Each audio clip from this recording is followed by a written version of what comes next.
àṣà àwọn Biafra ń ṣiṣẹ́ lọ burúkú agitation àwọn Biafra ó ń gbóná lọ lẹ́lẹ́lẹ́lẹ́lẹ́lẹ́ lótìtọ́ àti lódodo níwọ àtèmi lè má gbúrò wọn mọ́ bí ti tẹ́lẹ̀ ní online àbí nílẹ̀ Ìgbò gbogbo ogun síta tó ìgbà tí wọ́n ti arrest Simon Ekpa tí gbogbo ẹ̀ ti ń lọ lóríṣiríṣi gbogbo kinní yẹn ó ti stop ṣùgbọ́n ọ̀pọ̀lọpọ̀ wa máa wò wípé bàbá Tinubu ti conquer Biafra àbí bóyá ṣe sí Yorùbá nation irọ́ ni o àwọn ọmọ Ìgbò gbé ọ̀rọ̀ agitation Biafra wọ́n gbé gbàbọ̀ míì ni o àṣírí bà jáde o àwọn ọmọ Biafra àwọn ọmọ Ìgbò ti rìn jìnnà ní ọ̀dà wọn ò gbé wá sí online mọ́ wọn ò dẹ̀ ṣe agitation wọn mọ́ nílùú wọn underground òun ni gbogbo wọn gbà tí wọ́n fi ń ṣe and I can bet it with you wípé àti governor àti minister àti businessman àtàwọn tó wà lábúrò gbogbo wọn lọ́jọ́ ṣe meeting wọ́n dá burúkú dẹ́dẹ́ owó ni wọ́n ná lórí achievement Biafra as a country ó fẹ́ gbọ́ tẹ̀lé mi wá gbọ́ fúnra ẹ̀. For lobbies. Now, lobbying is a standard, tested, old tradition within the American system. And the whole idea of lobbying is that you want your side of the story to be heard. So if BIAFRA, the people promoting BIAFRA, if they are going to the US and they are paying how much? $60,000 to sell their own story, that Igbos are being marginalized and persecuted in Nigeria, and that the idea of a Republic of Biafra will be a good proposition. I think it makes sense that the Nigerian government too is in that space. It's not about the money. It's about the fact that the Nigerian government wants to be heard so that there's not just one voice in the room. The other matter is Nigeria being designated a country of particular concern on October 30, 2025 by President Trump. So it's a very good diplomatic move to say we want to have our own people in the room. There's a group called Aste Legal also, in Kaduna, that we're told is representing the Nigerian government through the auspices of the National Security Advisor. On December 12, 2025, the Nigerian government paid $4.5 million for 6 months. And the contract is renewable for another 6 months. So the lobbyists, what they will be doing basically, is to get the Nigerian voice into the room. To say, one, there is no persecution of Christians in Nigeria, or where it exists, the Nigerian government is addressing those issues, and religion is not a major problem in Nigeria, to the extent that this is, a neutral state when it comes to religion, which is well stated in Section 10 of the 1999 Constitution, and which the Minister of Foreign Affairs referred to at a forum, I think, in Germany.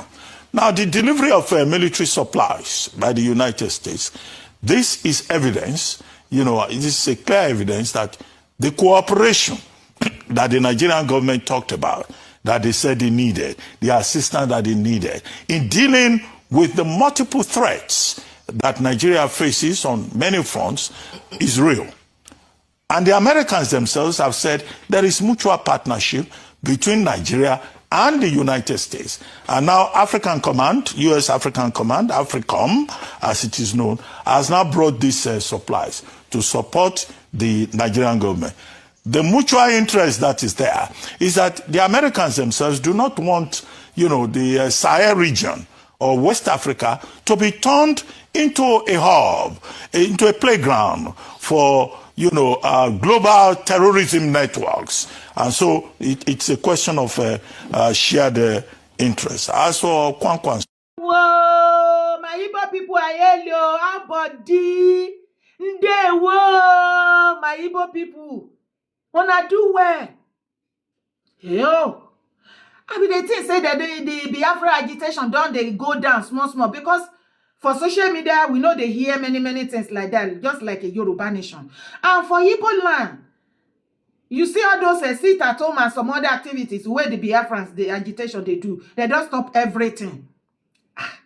So people who go on the thing say, it be like say Baba Tinubu, it don't quench this agitation for Yoruba nation and Biafra nation. Na lie. Na lie.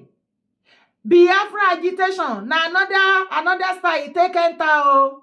This our Igbo people, they not take and play o. Now you dey hear from Baba Abati mouth so. Igbo people, both the governor, the president, minister, and the businessman, businesswoman, and the one where they live for abroad, all of them, they hold meeting. Now, their grand agitation, they do now. So they gather money, they contributed money, spent $60 million. No be naira, $60 million. Now, they take go do lobby for US. Make President Trump for listening to their own story. The reason why they want Biafra as a country. Why Nigeria government take marginalize them. Why Nigeria government no they give them their own benefit as part of Nigeria, and even from Mazi Nnamdi Kanu case and some other thing. They spent $60 million. Make US president for listening to them. Make them sit down on the round table. As President Tinubu hear that kind of story now, hey, now President Tinubu also invite some of his boys now on the round table on emergency. Say, come on. This matter when this Biafra people don't carry go US now. If we not quick enter this matter, the thing, if you find the second term election and some other thing, now they invite some delegate from US there. Say, what we go can do now? Now come tell the Baba Tinubu and his boys say, una go still do lobby, na lobby to lobby. As Biafra they lobby for US, Nigeria government too go lobby. Now they can say, okay, how long this thing go take function? At least maybe we plus and minus 6 months with $9 million. They tell Papa Tinubu, now Papa Tinubu send $9 million. They agree, they sign. Say $9 million now we go take lobby. Make President Trump for listening to our own side of the story. Say, waiting the Biafra them, come tell them, na lie o, not be true o, not be like that, it did tori be o, or not take PCJ. So te Biafra can't drag President Bola Ahmed Tinubu government, go US. Ije. Ndewo, my people, my Igbo people. Nsobadero, no problem. Enye nyomi eri wiparo yen ti koja radarada. Àwọn ọmọ Biafra ọmọ ní kékeré o. $60 million ni wọ́n lọ fi lobby kí Trump kó lè list sí story wọn. Ìdí gan tí wọ́n ṣe fẹ́ kúrò nínú Nàìjíríà, tí wọ́n ṣe fẹ́ dá dúró bí Nigeria government, the past government and the present one, bó ṣe ń fi ìyà jẹ àwọn ọmọ Ìgbò nínú Nàìjíríà. Èyí ló mú bàbá Tinubu pé no. Agbẹjọ́ ẹnìkan dá àgbà òṣìkà ni President Trump ẹ̀yin America government ẹ̀ nílé ṣe yẹn. Èmi náà máa lobby. Lobby tí ń pa lobby jẹ báyìí sí. Èló lẹ fẹ́ gbà ẹ̀yin tẹ́ máa bá wa lobby ní US. Kí President Trump bó bá ṣe list sí ti lẹ́tà àwọn Biafra. Bẹ́ẹ̀ náà ni kó máa list sí ti President Bola Ahmed Tinubu àti ìjọba wọn wípé ẹjọ́ bẹ́ríbẹ́rí ni àwọn Biafra wá rò fún wọn o. Irọ́ ni o. Ìjọba àwọn ò ṣe bẹ́ẹ̀ yẹn o. Ẹ wá wáyé. Biafra dragi Baba Tinubu àti gọ́ọ̀mẹ̀ntì wọn lọ sí US. Yoruba nation have àwọn people in me business o $60 million. Ó bá jọ́dọ̀ Yoruba nation wọ́n á ti pín. Ilé àtẹ lọ bẹ̀rẹ̀bẹ̀ mọ́tò àtẹ lọ wọ́n àtẹ tún máa fi yàn yín lójú ni wọ́n tún máa fi ṣe jàgídídòdò pé ẹ ti gọ̀ owó yín tẹ́ dá nǹkan tá a fi ṣe àwa ti fi kọ́lé àti fi ra mọ́tò ó yẹ fún wa lówó engine oil. Ibẹ̀ ni kọ́kọ́ là ń lọ. Ṣé o ti gbọ́?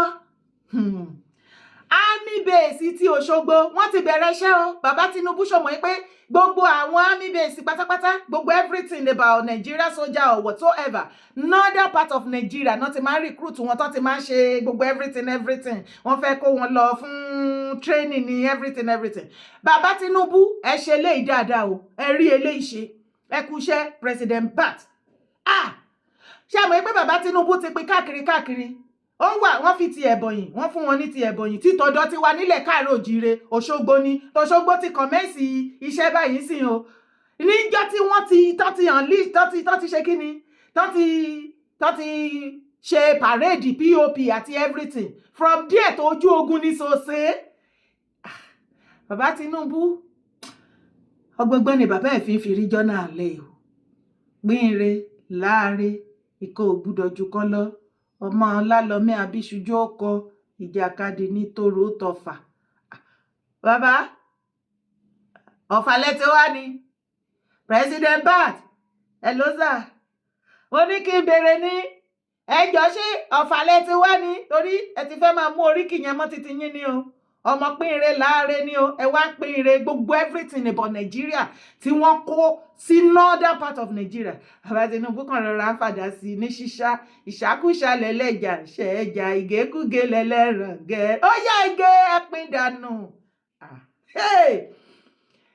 ibẹ̀ ni kọ́kọ́ là ń lọ ẹ̀yìn èèyàn mi ẹgbẹ́ wa àwọn ará bíi wọn mú ní kékeré àwọn terrorists o wọ́n sá kúrò ní nọ́ọ̀tì o wọ́n sá kúrò ní nọ́ọ̀tì mò ń pariwo ẹ̀yin ọmọ ilẹ̀ káàárọ̀ òjíire ẹ má gbàgbé ẹ̀yin Ọ̀yọ́ state àwọn ará bíi wọ́n rántí ẹ má gbàgbé wọn ní January 20 wọ́n bọ̀ wá attack yín lọ́yọ́ again wá tẹ̀lé mi wo fídíò bí wọ́n ṣe kó ẹrù wọn ẹ̀yin ọmọ káàárọ̀ òjíire ẹ̀yin brothers wa gbogbo yín pátápátá ẹ kú iṣẹ́ we appreciate you kájọ wà fúnra wa ní ẹ wá wo fídíò yìí ká lè mọ̀ wípé kì í ṣe inú truck nìkan ni wọ́n kó ẹrù sí nísìnyí anyway tẹ́ bá ti rí àwọn ẹrù báyìí ẹ dá wọn padà ẹ wá wo fídíò.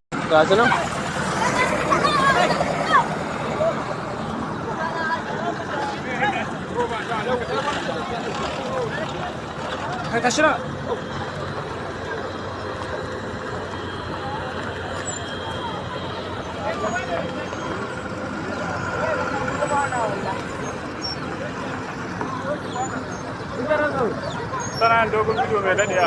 Eh mana. Ita wai yankiya take. Oke, shot take yi. Gaskiya tana yi.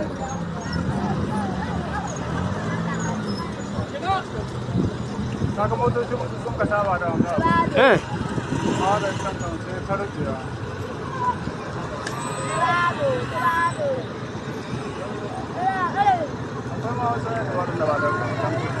Amma in na je can gaban gidan Sale ba sai a yan gaba. Bari duk sai sun gama.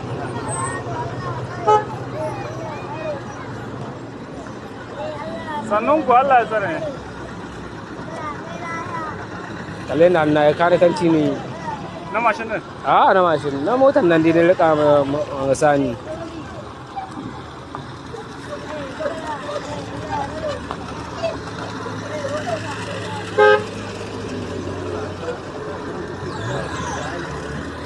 Na'am?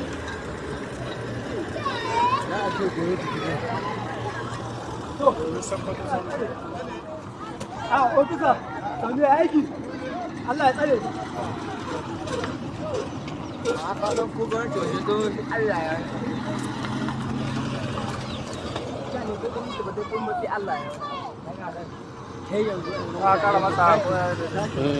Ya daidai. Ba har kana cikin tawagagan.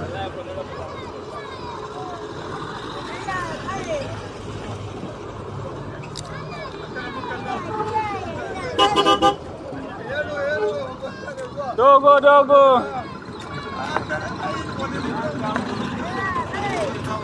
Sani.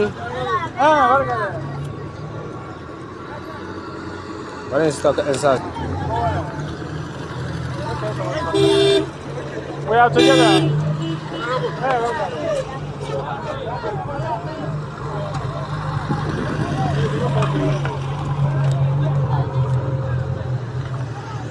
Good night.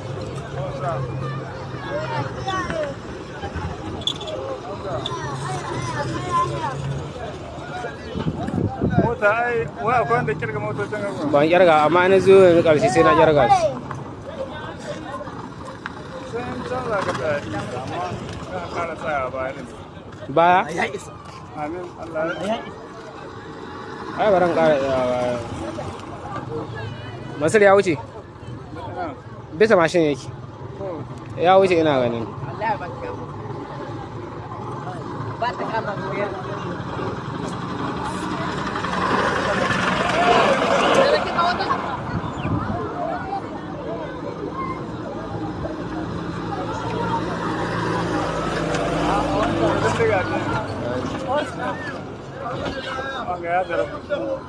Amma shi da rauta ta ne tun da akwai wanda ya baro mota can dole. Yanzu haka?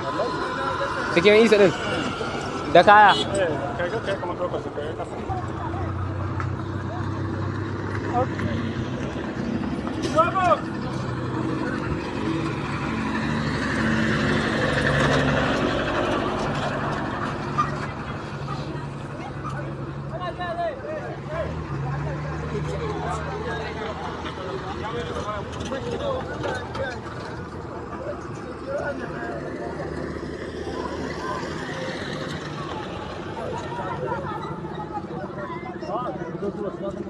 Kai, aje kauyen wani abu.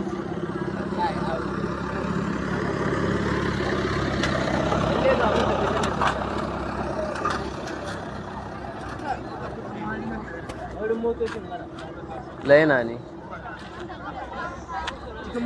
Kai ku gyara mu wuce. Ṣé ti rí wọn? Ṣé rí bó ṣe di mọ́tò tán di gbogbo ẹrù? Kódà wọ́n di àgùntàn. Wọ́n di ewúrẹ́, wọ́n di ẹdìyẹ. Ṣé ibo lẹ ń lọ? Ṣé rí wípé iṣẹ́ pọ̀ tá máa ṣe nílẹ̀ káàárọ̀ òjìrè in the whole of Yoruba land. Ẹ dìde ẹ̀yin èèyàn mẹ́wàá talat. Ẹ má jẹ́ kó jẹ́ ordinary truck, àwọn only truck nìkan lẹ máa stop and search.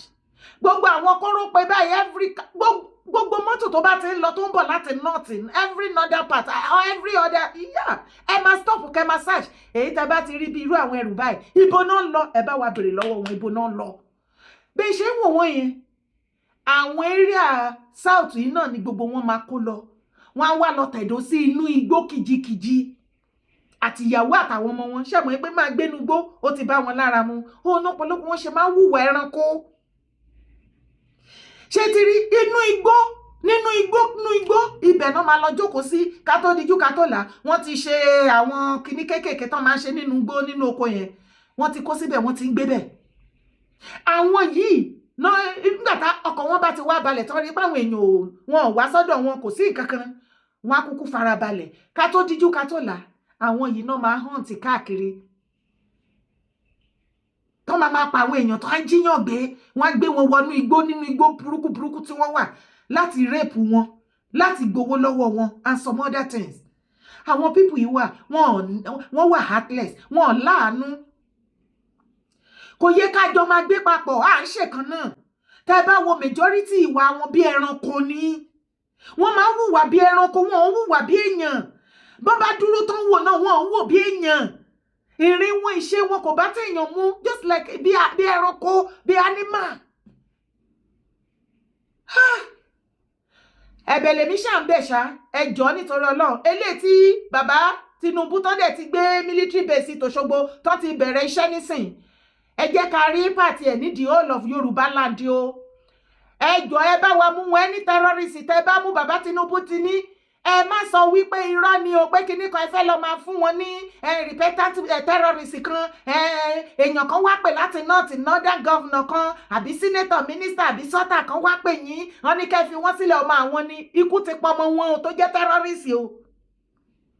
Bàbá Tinubu, à ń sọ fún yín, ẹ̀yin náà lẹ bọ́ síta tẹ́ sọ fún wa pé àti bandit àti Fulani herdsmen, anybody tẹ́ bá rí tó kidnap àbí tó pààyàn unlawfully and some other things.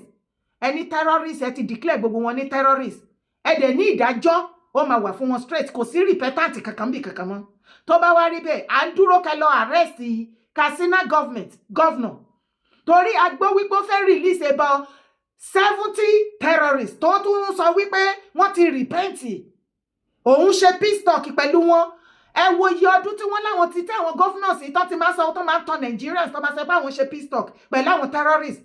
Irọ́ ni, ṣé ó dín wọn kù, níṣe ni wọ́n pọ̀ sí. Definitely, that Katsina governor tó lóun fẹ́ pardon about 70 terrorists, àwọn terrorist group tiẹ̀ tó fi hàn Nigeria léèmọ̀ nìyẹn. Bàbá Tinubu, ẹ bá wa look into this. Any governor, both the south or the northern part of Nigeria, tó bá ti mú terrorist, tó bá ti lóun fẹ́ pardon àbí anything, ẹ mú governor yẹn mọ́ àbí senator, terrorist lòun náà. Terrorist lòun náà. Ẹgbẹ́ wa o, MC Olúlu, brother mi bó ni. MC shock the world. MC shock everybody. MC. Allah. I am so happy for you. Aww. Honestly, inú mi dùn fún ẹ. Mo yọ̀ fún MC, mo yọ̀ fúnra mi. Keep it up, keep it up. MC, má listen sí nǹkan anybody bá sọ online. Concerning ìgbésẹ̀ tó gbé yìí. You will enjoy it. Honestly. Ẹni kí lẹ MC tó wá ṣe tí dára tó wá sọ̀rọ̀ báyìí. Ẹ jẹ́ ká jọ wo fídíò. Nigeria! MC!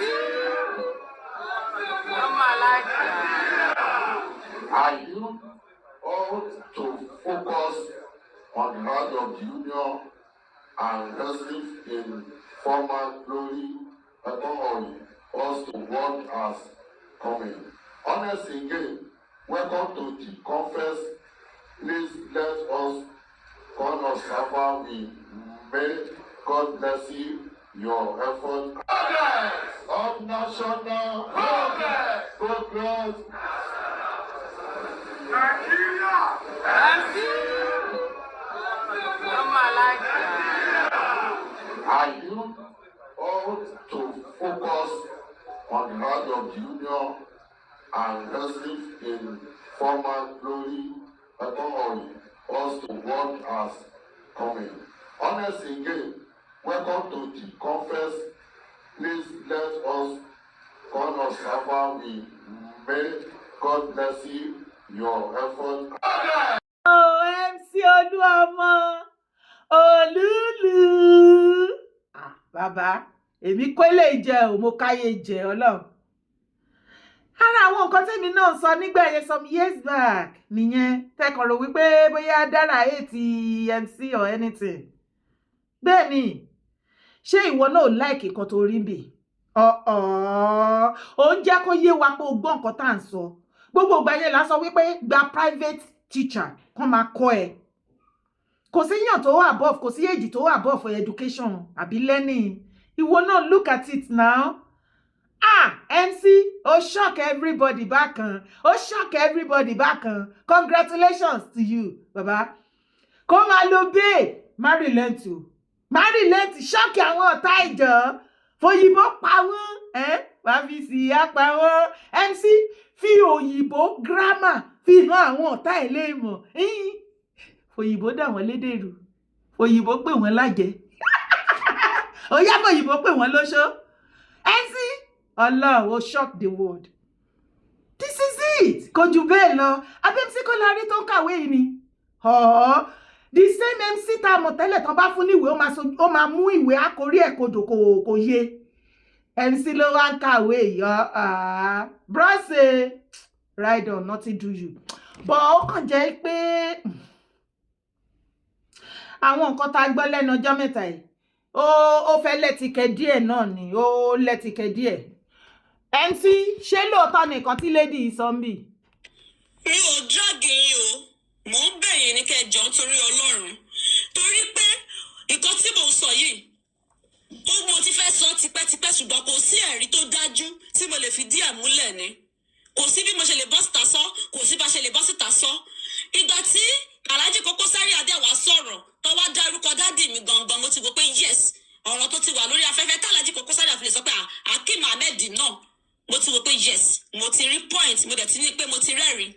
Ẹ jọ̀ọ́ nítorí Ọlọ́run, ní ìgbà tí Alhaji fi kú, àbẹ̀rẹ̀ bóyá kẹ́ compensate wa o, pé bóyá kẹ́ ṣe anything o, ṣùgbọ́n ìgbà tó fi wà pẹ̀lú yín tí ìsìjàmbá tọ́jọ́ ń fa pé wọ́n fẹ́ jẹ ilé, wọ́n fẹ́ jẹ tọ̀hún, ẹ fi inú tọ́ yín ni pé Alhaji máa gbẹ̀ wọ́n síbẹ̀ because wọ́n ti mú yín ni pé Alhaji ni pẹ̀lú bẹ̀dẹ̀ ṣe wà ní. Gbogbo ilé ló fi yáwó. Ìgbà tó kọ́kọ́ máa gbé owó àkọ́kọ́ wá pé àwọn fẹ́ jà fún post tí ìsìjàmbá ń gbówó bọ̀ tó ń gbówó bọ̀. Ní àwọn náà pé kéèyàn kan máa lo ẹnu fi ṣe. Ó gbé 10 million naira wá. Ẹ jọ̀ọ́, yàtọ̀ sí yẹn náà, àwọn owó tó tún lọ gbà ní everywhere tó fi dúró kọ́ lè débi tó fẹ́ dé, ọtún pé tọ̀wọ́n bá débẹ̀. Àwọn máa san owó padà fólówó. Ẹni tó bá ń ṣiṣẹ́ máa rówó san ni. Ìgbà tẹ́ máa pè, tẹ́ máa announce ẹni tó wọlé fún chairman ní ìsìjàbalẹ̀ announce. Rábọ́rábọ́ ẹ̀ ló pa Alhaji Akeem Ahmed o. 1 week after ni dáàdì mi kú, dáàdì mi fẹ́ resume síbi iṣẹ́ níjọ́ Monday, ó kú níjọ́ Friday.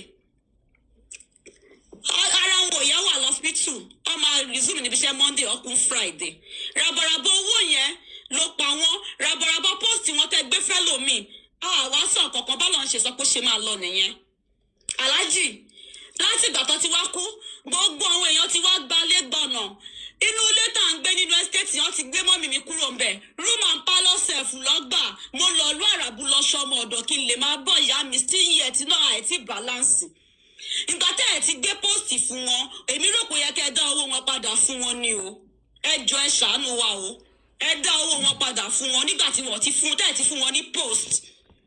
Anyways, MC to you alva wọ́n ní kẹ́ ẹ dá owó padà yìí pé ẹ gba 10 million plus lọ́wọ́ létí bàbá òun láti jẹ olórí àwọn nàpẹ́pù kóró pé ní Lagos State ṣùgbọ́n ó dẹ̀ pé the highest bidder lẹ gbé kinní yẹn fún ó dẹ̀ pé owó ti Istijaba ó pọ̀ ju ti bàbá ọmọ yìí lọ nígbà yẹn so Istijaba lẹ padà gbé fún tó já sí pé dáàdì ẹ̀ ta lose game is about game dáàdì ẹ̀ náà lọ yáwó so tó bá yẹ pé ó padà débẹ̀ owó tó yá gbogbo everything àkọ́kọ́ máa wá ṣẹ̀ráyé politics tó wà nínú NURTW ó worst ju Nigeria politics lọ wọ́n terrible gan ni ọ̀rẹ́ ní ìṣẹ́jú kan wọ́n bá ṣọ̀rẹ́ tẹ́rí wọn tó close báyìí 1 minute wọ́n ti dọ̀tá ara wọn báyìí bí ikú náà dẹ̀ máa fi lẹ́ra wọn terrible gan ni.